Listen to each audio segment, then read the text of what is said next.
Hello everyone, welcome to our YouTube channel for learners. In this session, I will bring to the current affair of 15th of जनवरी। तो चलिए शुरू करते हैं 15 जनवरी के current affair. आज का हमारा पहला क्वेश्चन है, निम्नलिखित में से किस संगठन ने सरकार से व्हाट्सएप फेसबुक की नई गोपनीयता नीति पर कड़ी आपत्ति जताते हुए इसको बैन करने की मांग करी है? ये करी है कैट ने। अभी कैट क्या है? CAIT, CAIT, confederation of all India traders, confederation of all India traders. तो इसने शिकायत करी है कि आप जो है ये निजता का हनन कर रहा है व्हाट्सअप, और इस पे बैन लगा के आप इसको प्रतिबंधित कर दीजिए। व्हाट्सअप ने एक इनिशिएटिव शुरू करी थी, it's between you, it's between you, it's between you. आपको पता है कि इन्होंने जो है अपनी जो नई गोपनीयता नीति लाई है उसमें व्हाट्सअप ने ये कहा है कि ये अपनी सारी जो आपकी डाटा है, आप बात कर रहे हैं किसी स्टोरी जो लगा रहे हैं या जो भी पेमेंट कर रहे हैं व्हाट्सएप पे, तो ये सारी चीज़ें ये फेसबुक को दे देगा। फेसबुक का मतलब एक ही कंपनी है, व्हाट्सएप, फेसबुक और इंस्टाग्राम के तीनों के मालिक मार्क जुकरबर्ग हैं। और इंस्टाग्राम को शुरू किया था दो वैज्ञानिकों ने मिलकर, एक का नाम था माइक क्रीगर और एक का नाम था केविन स्ट्रॉम। और व्हाट्सएप को शुरू किया था अभी दो लोगों ने मिलकर शुरू किया था, एक का नाम है ब्रायन एक्टन और एक का नाम है जैन कूम। तो अब तीनों कंपनियों के मालिक हैं मार्क जुकरबर्ग, फेसबुक, इंस्टाग्राम और व्हाट्सएप के, क्योंकि फेसबुक ने इंस्टाग्राम और व्हाट्सएप को खरीद लिया। तो व्हाट्सएप ने शुरू किया इट्स बिटवीन यू। उसके बाद ये यानी इन्होंने ऐसा कहा कि ये दोनों आपके बीच में है, यानी ये जो बातें आप करते हैं व्हाट्सएप पे वो सब आपके बीच में है। तो ऐसा तो रहा नहीं, इन्होंने क्या किया कि अब जो है ये कर रहे हैं, जो भी डाटा है आपका फेसबुक को दे रहे हैं तो ये किसी चीज़ में यूज कर सकते हैं। तो इसी पे कड़ी आपत्ति जताते हुए कैट ने कहा कि आप इसको बैन कर दें। और तो ठीक, तो यही है। आते हमारे अगले क्वेश्चन पे। अगला क्वेश्चन ये है, निम्नलिखित में से किसके लिए गृह मंत्री अमित शाह ने सिंगल विंडो क्लियरेंस सिस्टम ये का शुभारंभ किया है? ये सिंगल विंडो क्लियरेंस सिस्टम है क्या? ये जो उपभोक्ता जो वर्कर हैं काम करने वाले, ये उनके लिए शुरू किया गया है। तो कोयले का जो खनन करते हैं ये उनके लिए शुरू किया गया है। तो किसके लिए है ये? किसके लिए है ये है कोयले के लिए। और कोयला और खनन मंत्री कौन है? प्रहलाद जोशी। और संसदीय मामलों के भी मंत्री है प्रहलाद जोशी। कोयला और खनन और संसदीय मामलों के मंत्री भी यही हैं। और अगर मैं बात करूं 2021 में जो हम लोग का लक्ष्य है कोयले का, तो वो कितना है? वो है 710। मैंने पिछले वीडियो में बताया था 710 MT मीन्स मैंने कहा था कि मेगा टन होगा या तो मिलियन टन, तो ये मिलियन टन है, 710 मिलियन टन, यानी कि 71 करोड़ टन। और अगर मैं बात करूं कोल गैसिफिकेशन की,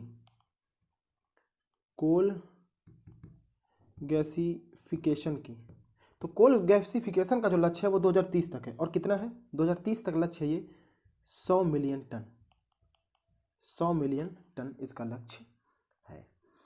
और अभी देखिए, कोयले से बिजली बनाने वाला पहला देश बन गया है दुबई, संयुक्त अरब अमीरात का ये देश है दुबई। और किस प्रोजेक्ट के तहत? दुबई ने एक प्रोजेक्ट शुरू किया था हसन। तो हसन प्रोजेक्ट में ये क्या करेंगे? कोयले से बिजली बनाएंगे। ऐसा करने वाला ये पहला देश बन गया है दुबई। और तो कोयला मंत्री कौन है? Prahlad Joshi. Single window clearance system किसके लिए है? कोयला के लिए। आते हैं हमारे अगले क्वेश्चन पे। 91वें भारतीय अंतर्राष्ट्रीय फिल्म महोत्सव का फोकस देश कौन सा रहा? देखिए 50वां और 91वां दोनों हुआ। 50वां हुआ गोवा में और 91वां भी होगा। 91वां भारतीय अंतर्राष्ट्रीय फिल्म महोत्सव भी गोवा में ही होगा। तो इसका फोकस कंट्री मीन्स ये है कि ये जो अंतर्राष्ट्रीय फिल्म महोत्सव होगा उसमें उसी कंट्री की वही कंट्री ज़्यादा फेमस फोकस में रहेगा। इसका मतलब यह है कि उसी कंट्री की जो फिल्में हैं ज़्यादा दिखाई जाएंगी और उसी का प्रचार प्रसार ज़्यादा किया जाएगा। तो इसमें फोकस कंट्री कौन है? इसमें फोकस कंट्री है बांग्लादेश की राजधानी है ढाका, मुद्रा है टका, और PM है शेख हसीना, जिनकी पार्टी का नाम है आवाम लीग पार्टी ALP। किस ई-कॉमर्स कंपनी ने अपनी सर्विस को और भी बेहतर करने के लिए हाल ही में 11 बोइंग कंपनी है, एक बोइंग कंपनी अमेरिका की है, तो 11 बोइंग 767 300 कार्गो जेट प्लेन खरीदे हैं। ये कार्गो जेट प्लेन होते क्या हैं? ये कार्गो जेट प्लेन जो होते हैं ये एयर कार्गो होते हैं। एयर कार्गो मीन्स जो हवाई रास्तों से माल ढुलाई की जाती है उसी को बोलते हैं एयर कार्गो। तो उसी के लिए ये 767-300 कार्गो जेट प्लेन खरीदे हैं। तो किसने खरीदे हैं? ये खरीदे हैं अमेजोन ने। अमेजोन के मालिक कौन है? अमेजोन के मालिक हैं जेफ बेजोज। क्लियर। आते हैं हमारे अगले क्वेश्चन पे। अगला क्वेश्चन ये है, किस देश ने कोविड-19 से पीड़ित कमजोर वर्ग के भारतीयों की मदद के लिए 30 अरब येन करीब 2113 करोड़ रुपए के ऋण की स्वीकृति दे दी है? तो ये दी है जापान ने। और जापान ने दी है जो इंडिया में गरीब तबके के लोग हैं और पीड़ित कमजोर वर्ग के लोग हैं, उनके लिए भारत सरकार कुछ योजनाएं ला सके, कोविड-19 में उनको भी मदद मिल सके, उसके लिए इन्होंने 2113 करोड़ रुपए का ऋण देने के लिए स्वीकृति दी है। और अगर मैं बात करूं कि सबसे पावरफुल जो कंप्यूटर है फुगाकू, सबसे पावरफुल कंप्यूटर वो कहाँ का है? वो कंप्यूटर यहीं का है। दुनिया का सबसे पावरफुल कंप्यूटर जापान का ही है। जापान की कैपिटल है टोक्यो। और जापान में इंडियन एम्बेसडर कौन है? भारतीय राजदूत कौन है? संजय कुमार वर्मा। पहला देश जापान बन गया है जिसने लकड़ी की सैटेलाइट बनाएगा। पहला देश वुड सैटेलाइट बनाएगा, पहला देश बन गया है वुड सैटेलाइट। बनाने वाला नहीं बना, अभी बनाएगा ये। आते हैं हमारे अगले क्वेश्चन पे। क्वेश्चन नंबर 6, ओलंपिक पदक जीतने वाले सबसे वृद्ध जीवित ओलंपिक चैंपियन एनगेस क्लेंटी, जिन्हें 9 जनवरी 2021 को अपना 100वां जन्मदिन मनाया, किस खेल से संबंधित है? ये जिम्नास्टिक से संबंधित है। आपको बता दें ये 10 मेडल जीत चुके हैं। 10 मेडल है इनके पास, जिसमें से 5 तो गोल्ड मेडल है। तो बहुत ही फेमस जिम्नास्टिक थी ये अपने समय में। इनके 100 साल पूरे हो गए। 9 जनवरी को इन्होंने अपना 100वें साल का जन्मदिन मनाया और अभी भी जीवित है, अभी भी फिट है। क्लियर। तो अब ये कहाँ की हैं? कहाँ की हैं ये आप जान लीजिए। ये है हंगरी की राजधानी है बुडापेस्ट और मुद्रा है फोरेंट, FORENT, फोरेंट। क्लियर। तो आते हैं हमारे अगले क्वेश्चन पे। अगला क्वेश्चन है, आगामी जो बिडेन प्रशासन मतलब जो बाइडेन जो नवनिर्वाचित हुए हैं अमेरिका के राष्ट्रपति, प्रशासन में व्हाइट हाउस के उप प्रेस सचिव के पद पर किस भारतीय अमेरिकी को नामित किया गया? पहले आप ये समझिए भारतीय अमेरिकी होते क्या है। ये कोई भारतीय नहीं होते। भारतीय अमेरिकी वो होते हैं जो या तो भारत से अमेरिका शिफ्ट कर गए होते हैं, उनको अमेरिका की नागरिकता मिल जाती है, या तो उनके माता पिता वहाँ पे होते हैं और उनकी जो पैदाइश होती है वो वहीं पे होती है, तो वो भारतीय अमेरिकी कहलाते हैं, Indo American. Clear.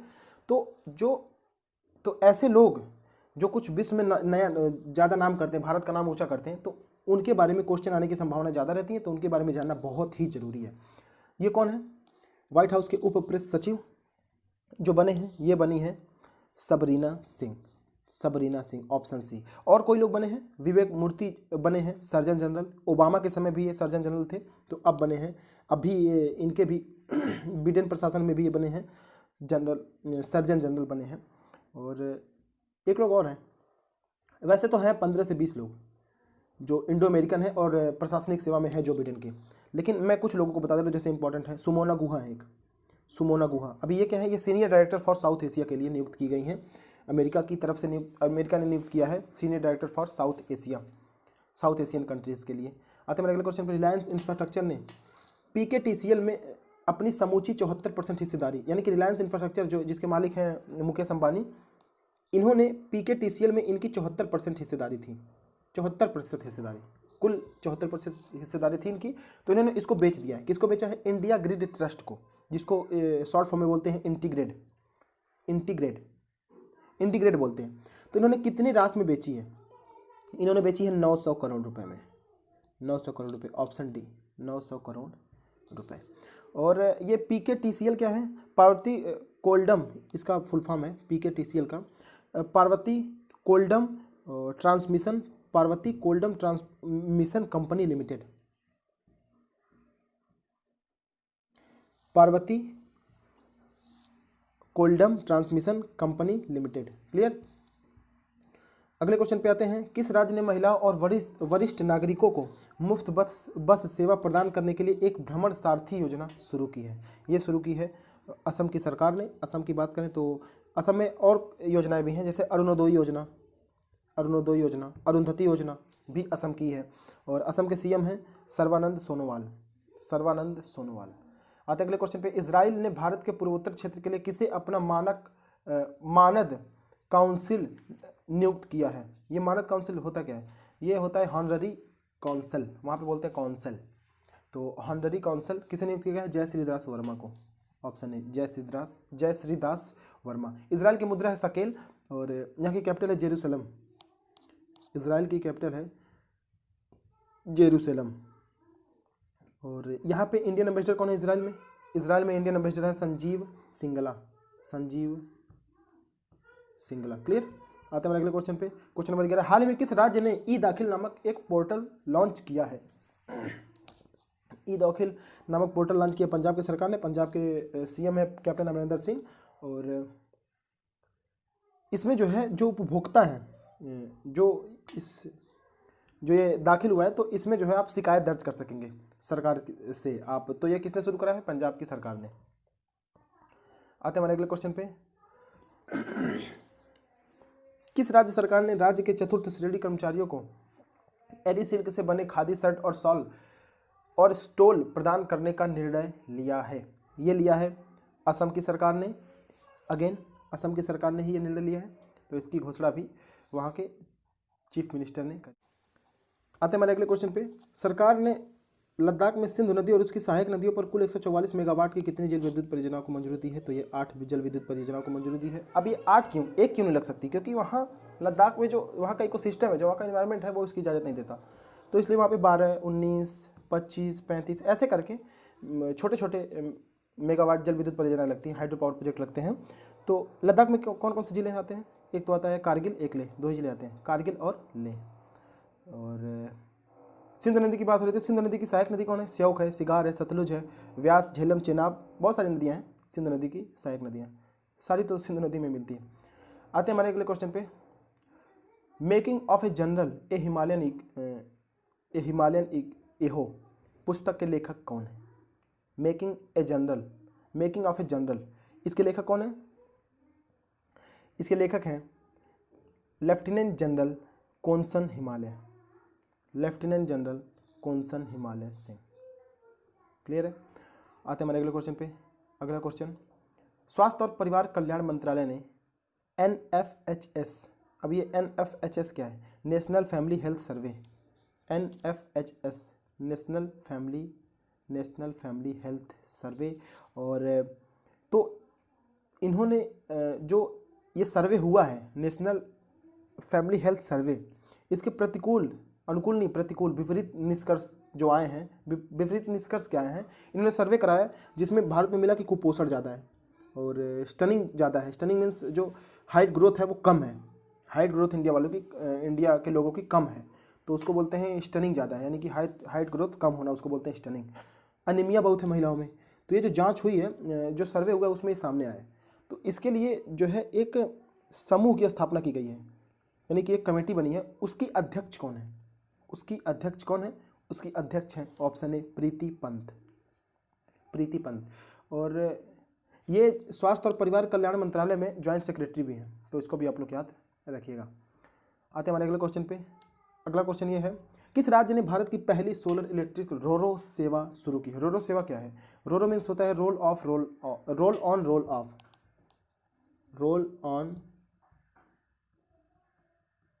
Role of. तो रोरो सेवा किसको बोलते हैं? Role of. ये है क्या? इसमें जो है सोलर इलेक्ट्रिक से ट्रेनें चलाई जाती हैं। तो ये किस राज्य की सरकार ने शुरू करा है? ये शुरू करा है केरल की सरकार ने। किसने? केरल की सरकार ने। आते हैं हमारे अगले क्वेश्चन पे।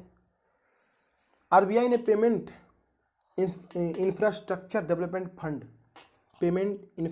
डेवलपमेंट फंड योजना के प्रबंधन के लिए एक सलाहकार परिषद का गठन किसकी अध्यक्षता में करा है? ये करा है VP कानूनगो के अध्यक्षता में। ऑप्शन सी VP कानूनगो। और ये डिप्टी गवर्नर है RBI में। RBI में डिप्टी गवर्नर है। RBI के वो कौन है? गवर्नर कौन है? RBI के गवर्नर है शक्तिकांत दास। अगला क्वेश्चन, आज का हमारा लास्ट क्वेश्चन, भारत के किस नगर निगम ने महिलाओं में मासिक धर्म स्वच्छता को बढ़ावा देने के लिए पीरियड रूम पहल शुरू करी है? तो ये शुरू करी है थाने ने। और थाने कहाँ पे है? थाने है महाराष्ट्र में। और तो ये रहे आज के हमारे 18 महत्वपूर्ण क्वेश्चन। अगर आपको वीडियो अच्छा लगा, वीडियो को लाइक करें, शेयर करें दोस्तों के साथ, और अगर आप इस चैनल पर नए हैं तो चैनल को सब्सक्राइब करें और बेल आइकॉन भी दबा दें ताकि आगे आने वाले वीडियोज़ के नोटिफिकेशन आप तक पहुँच जाए सबसे पहले। Thanks for watching.